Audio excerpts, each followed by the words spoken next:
Doc, may tanong lang ako. Lately kasi sa news may natanong si Secretary Tio Laurel, ano daw ang mga species na may potential at ang sinabi niya ay crayfish. Anong reaction mo doon? Crayfish is invasive. Nakakain ako niyan when I was in Texas. Okay. It seems na yung mga i-introduce sa Pilipinas, malaki ang connect. Pero kung ang tatanungin mo, yung mga considered expert na, o may Okay. karanasan na, Okay. ayaw yan. So what will happen doon sa mga species natin kung Nagbabaro yan sa palay eh. Hindi doon sa species na iba eh. Ano ba yun? Babaon doon sa palayan. Kaya malaki ang chance na Masisira yung makasira. palayan. Yun ang tingnan nila. Oh, I see. Better siguro stick na lang sa ulam. So ulang na lang, atin Oo. na. Di ba? Atin pa. Gusto mo bang matuto ng agribusiness, crops, livestock and poultry, aquaculture, at ma-inspire sa mga success stories? Agribusiness How It Works! As a YouTube channel, Agribusiness features entrepreneurs, farmers, organizations, OFWs, investors. However, beyond our usual content and official endorsements, Agribusiness does not engage in other business dealings with them. While our viewers and featured individuals and entities may choose to pursue business deals with each other on their own, we encourage them to be cautious in doing so. Bakit? Yung mga hobbyist kasi, Oh. yung mga hobbyist, meron isang nagpa-consult sa akin, mag-asawa, from Dasma yata. May alaga yung lalaki ng crayfish, sabi niya. Ang pH, Doc, ay ganito, ang ganito, ay ganito, ganito. Nagtataka ako, yung asawa ko, ang alaga ay ulang, sabi niya. Wala namang siyang sinusuka. Okay naman yung kanyang ulang. Sabi ko, bakit pinahihirapan mo yung sarili mo? The best technology ay yung relax technology. Yeah. Relax ka. Diba? Pahihirapan. Probably siguro pag sa States, walang kailangang alaga kasi nga... Parang talangka lang yun sa States. Eh. Oo. Basta lilitaw lang sa sapa. Ganun. Ang mapupuri ko lang doon, meron silang special sauce na nakalagay doon sa maliit na latang ganun. Bibili sila nun para yun na sausawan. Masarap. Ganun lang. Pero yung crayfish, wala naman. Special na luto, wala namang sinigang, wala naman. Diba? Palagay ko ano lang yun. Hype. Hype, yes. Dok, yung bangus. In the 90s, di ba ang unang-unang research for breeding dito sa, if I'm not mistaken, Alaminos or basta sa area na yan, going to Sa Bulunao. amin. Sa inyo po yun. Sir, sa inyo po yun. Ako nagtayo doon. Oo, yung Nalimutan ko spawning na. something nila. Unang-unang Ako yung unang gumawa. Oh, I see. Kumusta? Doon nag-training lahat. Doon nag-training lahat? Even private. Oo.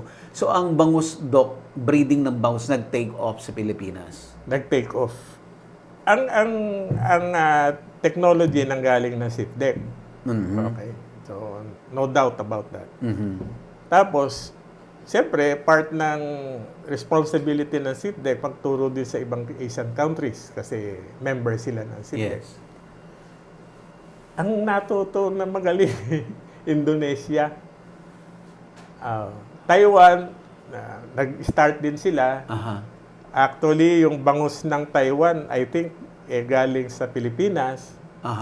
Kasi my father was very active during that time.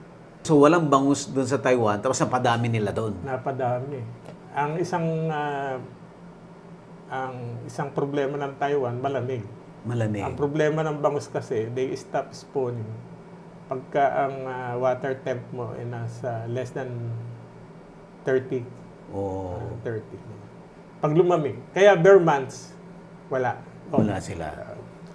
Sa Indonesia, ang Indonesia kasi, although hindi sila kumakain ng bangus, Talaga? yeah, Talaga, sir? pinapain lang sa tuna yun eh. Hindi sila kumakain. Sus Marios eh. Pilipino lang. Nag-stay ako matagal. Marami akong kaibigan doon. Hindi sila kumakain. Mas gusto nila yung karpa, yung ayaw naman natin. Karpa. Yung malansa. Mas Yung gusto malalaki. nila yun. Kahit na maliit mo. Umaga pa lang, meron ng sinabawan na karpa sa restaurant. Bakas wala. So, Bakit gumaling ang Indonesia Ano? sa breeding and all? Yun nga, kasi malapit sila sa equator. Dahil Maganda. malapit sila sa equator, mainit. Mainit. Diba? Kaya Bali, doon ng swimming. Diba? So all throughout Malapit the sila sa year, may equator. production sila. Saka isang nakita ko na hindi na-discuss, maganda yung quality ng tubig nila. Mm. Talagang buhay yung taklobo doon sa pinagkukunan ng tubig. Mhm. Mga seaweeds, may mga kuryente pa nga sila eh. Ano yun? Sabi ko. Para daw bumilis yung pagdami ng corals, mga ganun. Kung sa Pilipinas yan, matatakot mag-swimming tao, di ba? Di lalong lilinis, ano? May kuryente dyan, okay man. Di ba? Kaya sila, malaki ang production. Oh. 60% or even more. So export nila ang Pilipinas. Sibuyas. Pabalik na Pilipinas, sir. Pilipinas yun. Wow. Narinig mo yung golden bangos. Ako yun eh. Actually, malamang galing ng Taiwan yun. Kasi doon ko nakikita sa isang scientist doon na meron na sa kanila. Mm. Kaya lang, nung may mga tumawag sa akin, i-donate. Ako yung nagpalabas sa Philippines. Mm. Yun. Kasi very limited yung breeder sa Taiwan. And maybe yun ang reason kaya nagkaroon ng aberration sa pigmentation. So yellow talaga siya? Yeah. Kaya lang, nag-retire na ako. So, nag-retire din yung mga golden bangus ko. Namatay. Walang natira, sir? Sayang. Wala. Nag-retire din eh. So, ang bangus natin galing pa rin ng Indonesia, 60%, maybe more. Mm-mm. Ang number one problem natin, limitation is temperature. Mm. Pero, pag ikaw ay nasa, sabi ko nga, pag ikaw ay nasa hotel, di ba? At malamig yung shower, anong ginagawa mo? Hot shower. Heater. Heater. O di, ang kulang ng Pilipinas, heater. Di ba? Ganun lang kasimple yun. Di ba? Dok, may ba tayo? Okay, sa tilapia naman, sir. Ano? Kumusta ang tilapia? Parang ang daming research yung tilapia. Oh. Gusto mo maganda o balita o pangit na balita?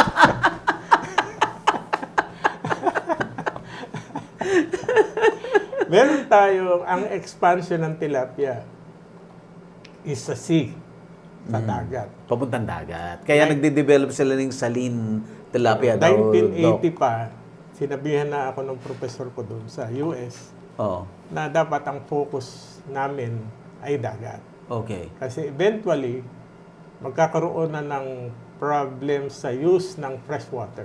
Okay. Totoo naman. Diba? Ililimit yung number of cages sa Laguna. Oo. Sa mga dams and rivers, ililimit. So, dagat na lang yung available. Ang tilapia, it so happen, ay maraming species Mm. Pero karamihan ng species na malalaki, yung tilapia nilotica at saka aurea, ay freshwater. Okay. Pag 10 to 15 ppt, yung Salinity. salinity, nabubulag. Nagkakaroon ng galis. Pag nabulag, alam mo agad, bakit? Kasi iitim. Kaya pag nakakita ka ng tilapia ang sobrang itim, parang nagluluksa, bulag. Kasi yun ang nakikita niya. Oh, I see. Bulag yun. Yung lesions naman ay dahil sa problem sa osmoregulation. Hindi kaya ng katawan na ma-tolerate yung maalat na environment. Pero merong mga tilapia na kayang mabuhay sa maalat. It so happen na mga bansot. Bansot eh. Ang huli yung tilapiang Gloria. Sa Roterodon, Melanoteron. Ako yung nagkilala nun eh. Nung araw hindi kilala. At ang matagal na sa atin yung Mozambica. Yung maitim. Yung native, sabi natin. Pero hindi naman native. Kasi early 50s, 1950s. Inintroduce sa Philippines. Okay. Ganyan. So, ang ginawa namin, inalok ako ng French government na gumawa ng collaboration para magawa ng hybrid program, magawa ng saline tilapia. Okay. So, ang ginamit ko ay Mozambicus, yung native. At saka yung gift tilapia na galing ng CSU. Yes. Kasi doon naman ako galing. Apo. Mga kaibigan ko naman yun nandun. Uh-uh. So, kinuha ko yun. Tapos, can we import new batch of Mozambicus? Sabi. Bawal daw. Bawal. Kasi baka atakihin mo yung aming project. Why are you importing new? So, ako daw ang magbahala kung saan ako kukuha ng Mozambicus. Alam mo kung anong ginawa ko? Kumuha ako ng Mozambicus. Doon sa mga asinan sa Bani, Bulinaw. Sabi ko, sigurado to, matibay sa alat ito. Di ba? Yun ang kinuha ko. Tapos yun ang pinagsimulan. Ang totoong hybrid na maganda, kailangan more than 10 years na ginawa. Wow. Pag ang hybrid ay ginawa lang ng 2 taon, walang kwenta. Hindi pa na yan. Kailangan complex hybrid. Ano ba yung complex hybrid? Pag bumili ka sa akin ng similya, ginawa mong breeder, pwede mong gawing breeder. Yung binili mo sa akin. Bumili yung isa ng sayo, pwede rin niyang gawing breeder. Complex hybrid. Example ng complex hybrid is red tilapia. Complex hybrid. Ganon. Meron tayong saline tilapia, ang pangalan ay Molobicus. Na-present namin, maraming scientific paper na na-present sa ibang bansa. Nandun, sa Dagupan. Naghihintay. Molobicus. So, yun. Yun ang isang major accomplishment natin. Inumpisahan ko yun, 1999 eh. Yung FAO representative to the Philippines, si Dr. Lionel Davidi. Magkakilala na kami nung unang punta ko sa France, 2003. Yung sir, yung rabbit fish, ganyan. Ating ba yan? Atin yung yan. rabbit fish. Ang unang nagbigay ng interest sa rabbit fish, tatay ko eh. Siya ay nag-addend. Naalala ko, bata ako eh. Wala pang computer noon eh, di ba? Drawing lahat eh, drawing. Meron siyang poster ng rabbit fish. So, Rabbit fish and siganid is just siganid. one? Siganus. Siganus, okay. Species. Ang nagawa ng center nung ako, i-breed yung Vermiculatus. Ang nabibreed lang natin ay gutatos, yung yung vermiculatus burmi, parang bulate. Ganun, design. Okay. Tapos, malikot nga isip, i-hybrid kaya natin yan. Magkaiba ng phase ng moon na nagbi-breed. Kung isa ay new moon, yung isa ay first quarter, yung isa last quarter. Ano sir, kailan natin isa-set up? New moon, nag-breed. Kaya kami ang kauna-una nakapag-breed, nakapag-hybrid. Na-publish ng FAO yan, Food and Agriculture Organization ng UN sa kanilang magazine. Kumusta yung may industry ba ang siganin? Malaki. Ang kainaman ng siganid, malakas sa export. Export, sir? Oo. Mahal dito, plus export. At walang pakialam kung anong size ng siganid. Yun. Oh. Kaya, di ba may processing plant ako? Mm. May namimili ng siganid eh. Export, US. Wow. For Filipinos in the US or Ay, kahit Americans na sino. talaga? Kasi even sa Middle East, kumakain ng siganid eh. Kaya lang sa Middle East, kanali, kulatus, yung kanali. Pero siganid pa rin.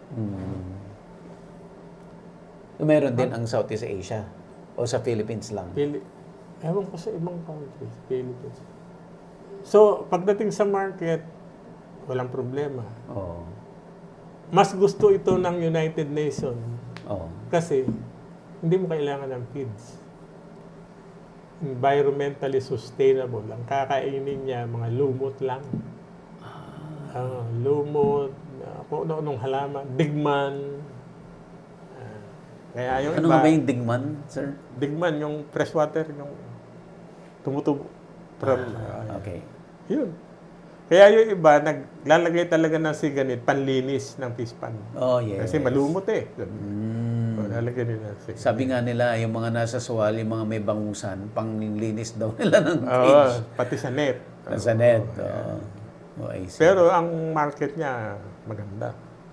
So, pwedeng yun ang mag full-time ka na yun ang alagaan Yes. mo rather than bangus or tilapia.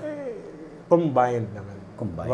Wag naman sabihin, palitan yung bangus. Okay. Kasi isang problema ng siganid, ang pangingitlog niya depende sa phase ng moon. Okay. Tapos, may hatchery ako dun dati. Ewan ko kung nag-operate pa nga.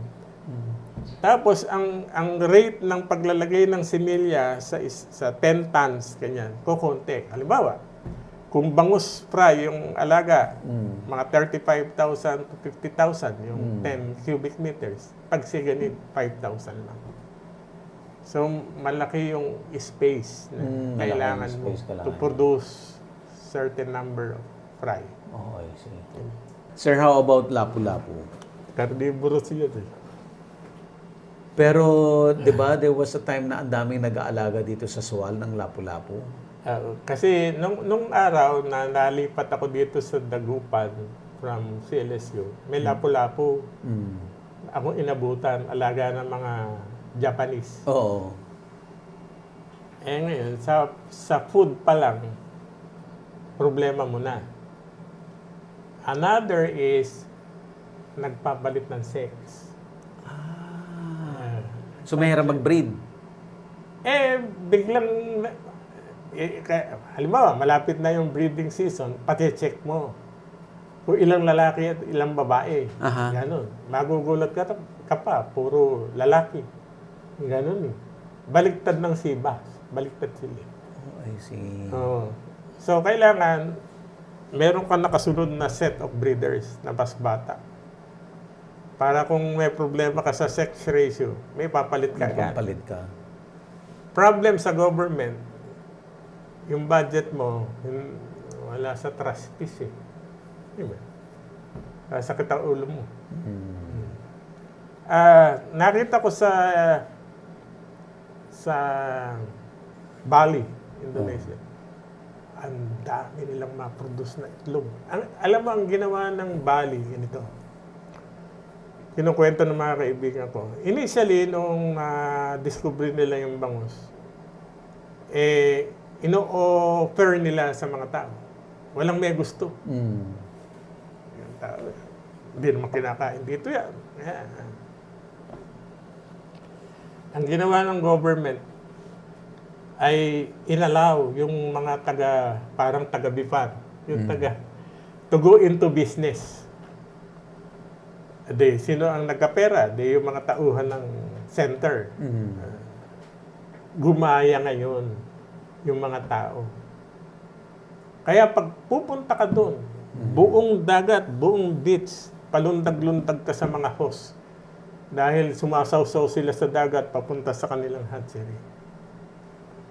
Yung malalaking hatcheries, sobra ng itlog. Di ba? Sumusobra ng itlog. Binebenta ngayon doon sa maliliit. Ano Kaya marami silang parang backyard hatchery. Saka pinadadali nila yung technology. Nung huling punta ko, yung center, hindi na bangus. Ang nakita ko ay tuna. Tayo, galunggong lang yung target. Pag marabasa kong gano'n, kalungkot na magbuhay. Bakit galunggong yung gustong i-breed? Diba? Kanila, tuna. Tapos, pinakita nila sa akin yung grouper. Nako. Sa isang tangke na parang itlogan ng bangus. Halos isang pitsil na itlog ng lapu-lapu. Malayo pa tayo. Yung giant gourami. Giant gourami is different from ayungin. Hindi. Giant gourami is galing na Indonesia yan eh. Okay. Meron ako dyan, mamaya. Talaga sir? Okay. Ang alam natin yung native gourami, di ba? Native gourami. Na maliliit. Maliliit. Ang nakita ko lang gamit ng native gourami, masarap. Pag kinain mo, plus ginagawang buro. Buro. Dito sa Bayambang. Sa Bayambang. Opo. I see. Buro yan eh. Buro. First class yun. Pag ginamit sa buro. Tapos, nakapag-import yung yung pinanggalingan ko, BFAR CLSU.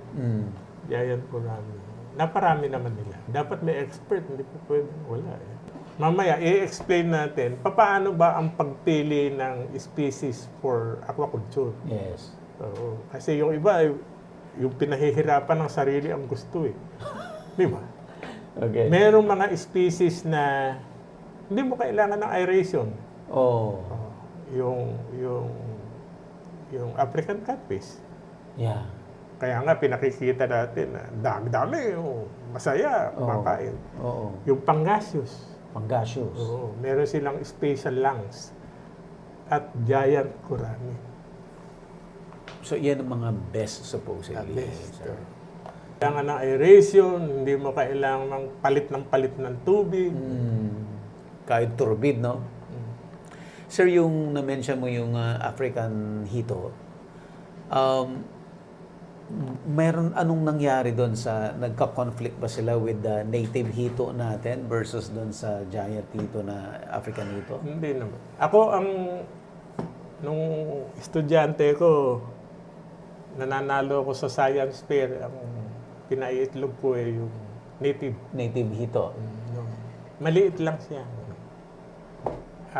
Bata pa ako yun. At may lason. May lason May lason yun, ha? yung native. Oo. Nag-experiment ako, tumalon doon sa palanggana ko, sinalo ko, tinamaan ako rito. Yung gano'n niya, Kalahating yung araw matigas na gano'n niya. Kalahating araw yata ako namamalipit eh. Sakit. Sabi nga. Tapos, nasa CLSU na ako nung nagkaroon ng interest sa African catfish. hito. Tapos, nagbe-breed ako ng native catfish doon. Tapos may nagbigay sa akin ng breeders, malalaki. Ang nagkaroon ng interest, yung mga nag-aalaga ng manok at baboy. Kasi siguro nakita nila mga sa ibang namamatay. countries. na nasasayang. Oo. Marami nasasayang. So sila yung talagang nagkaroon ng interest doon. Oo. Which is good naman, di ba? Mapapakinabangan lahat. Yun. So, ako rin yung nag-cruise. Krinos niyo, sir, yung African Hito Oh. at saka Filipino Pwede. Hito. Kasi noon, ay hindi masarap yung African. Sabing ganyan. Oo. Nandito na ako noon eh. Masarap yung native. Masarap yung native. Di pinag-cross ko. Nabuhay naman. Ipinabliss ng seat deck sa magazine nila eh. Pinecturean ka. Asan na si mga hybrid na hito, sir? Ha? Kaya, available pa? Yung mga hybrid na Hindi hito? na. Kaya nga sinasabi ko sa iba, hybrid. Proven na yan, proven. Di ba? Proven na yan. Sir, paano yan? Yung African hito, di ba, bawal din magpasok ng bago? Until now, di ba? Hindi ko alam. So, ang nangyayari ay nagiging inbreeding na kasi walang bagong dumarating. Yung idea ko, whatever, opinion ko sa inbreeding. Yes, sir. Inbreeding kasi can be negative or positive. Okay. For African catfish na malaking animal, just like bangus, malaking animal, very unlikely yung inbreeding. Sino ang tinanong ko dyan? Yung top genetic expert sa France. Okay. Nung pinag-uusapan namin yung Molobicus. Tinanong ko talaga yon kasi dito sa atin, pag hindi lumaki, inbreeding. Sabi niya, di ba? Medyo nabali lang yung kaliskis. Inbreeding. Kawawa si Mr. Inbreeding, di ba? Okay. Palagi siya pinagbibintang. Inbreeding, inbreeding. Hindi. There's no such thing as inbreeding. Really? Ganito ang paliwanag niya. Sa mga animal na kukunti ang anak, maaaring mabilis magkaroon. Halimbawa, aso. Okay. Ano yan? Pero sa fish na millions ang itlog, Okay. very unlikely. Oh, I see. How do you prevent? Halimbawa, masyado kang gulong-gulo ang utak mo sa inbreeding. Oh. Kumuha ka ng breeder dito, kumuha ka sa Mindanao, kumuha ka sa Mindoro, tsaka peace of mind. Pero anong reason, sir, bakit nung mga 90s ang lalaki ng African hito na dito, ba't ngayon ang liliit na? Kasi kumisan nasa density. Kaya sa pagpapalaki. maaring buhay kasi ganito. Merong standing crop o stocking density Yes. na mamamatay yung isda. Tapos kung ano yung natira, yun yung tama. Pero not necessarily ibig sabihin nun, lalaki. Buhay lang. Pero hindi sila lalaki. Okay. So, ang technique, hanapin mo kung ano yung density na lalaki. Oh, I see. Kaya pag may nagtanong sa akin, pag nagsasalita ako sa mga seminar, ano ang stocking density ng catfish? Depende sa iyo. Diba? Paano yung setup mo? Maganda ba yung recirculating system mo? Yung aeration mo? Palit ng tubig? Diba? Yung feeds mo? Ganon. Magkakaiba naman tayo. So, yung unang gagawin mo is maglagay ka kung halimbawa 10 pieces per square meter, iba pa nga, 100 something. 10 pieces. So, palagay mo, 3 months pa lang, aanin na ako, umani na ako. Palagay ko, pwedeng dagdagan, gawing 50. Ikaw yung ganun. So, walang napunta ako sa China.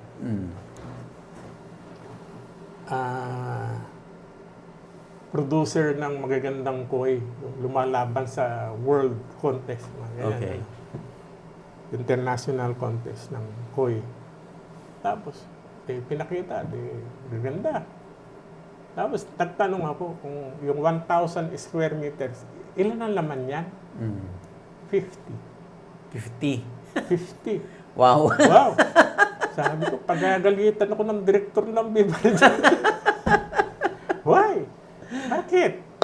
Kasi daw, pag 50, mamamanifest nung koi yung natural beauty niya. Di ba? Walang paling ang mukha, maganda ang kulay, maganda ang fins. Ganyan. From the 50, doon sila mamimili ng pinakamagandang ilalaban. Yung katawan, tama. Tama yung paglaki. No. Common sense. Diba? Ganon din sa atin. Kaya lang, yung sa pag-aalaga natin, business eh. Oo. So, gusto lang natin makita yung optimum stocking density para kikita tayo. Yes, sir. Dok, so sa hito, kasing popular ito ng bangus and tilapia? Hindi. Right now. Pilipino kasi, yung tatay ko, hindi kumakain ng hito. Ng hito, di ba? Tagalog nung araw, hindi eh. Oo. Palagay ko, nakakita ng hito doon sa bangkay.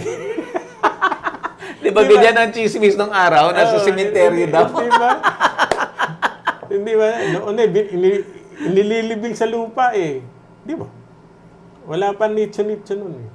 Palagay ko, yung tatay ko nakakita nun. Ayaw talaga kumain. Tapos lalo na, pag nakita mo, binabato ng manok yung hito. Tapos, paano ka kakain? Diba? Kaya ka kumakain ng isda eh, para, ano ba yun? For health reason. Omega-3, omega-6, kamo pa, diba? Pero malaking industriya ngayon. Yeah. Ang gusto ko lang makita sa hito eh, before harvest, gayahin yung sa ibang bansa na ilalagay sa isang tank or facility, babaguhin yung food for certain number of days. Diba? Para, sir? Cleansing? Cleansing, depuration. Saka lang ibebenta. I see. Di ba? Hindi papayat? Hindi natin alam. Hindi naman. Kasi may food naman. Yan. Sa tilapia, ginagawa yun eh, sa US. Yun nga ang tanong ko dun sa mga universities sa tabi ng Laguna de Bay. Kung ano nire-research nyo, bakit hindi kayo mag-research ng paraan para yung lasang gilik ng Laguna ay mawala? Matanggal. O bago ibenta. Di ba? Pero sabi nila because of the plankton yan, di ba, sir? Yung liya. Oo. Blue green algae. Pero kung inalis mo dun, nilagay mo sa Ilagay mo tangke. muna sa isang staging area. Oh, yes. Di ba? Pakainin mo ng old bread o lumang chichirya. Di ba? Kasi minsan nakakain ako sa isang hotel, sa meeting namin sa PRC. Parang napilitan akong tikman. Merienda na ng hapon eh, hindi pa naaalis yung lasa. Parang naaamoy ko pa. Diba? Katapang. Agribusiness, how it works. Instruct, inspire, succeed.